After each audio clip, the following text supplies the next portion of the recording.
We're teaching soldiers how to properly assemble minesweeping equipment and then utilize that equipment to find, in this case, it's pieces of metal that we've strewn about.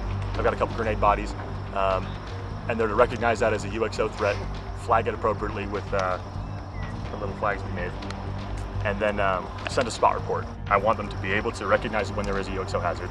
I want them to be able to properly assemble my sweeping equipment, properly flag and sweep for this UXO, and then properly report to supporting echelons how we can deal with it. So it won't tell me if it is a bomb, it's going to tell me if it's a piece of metal, and that's why recognizing when there could be a potential hazard is so important.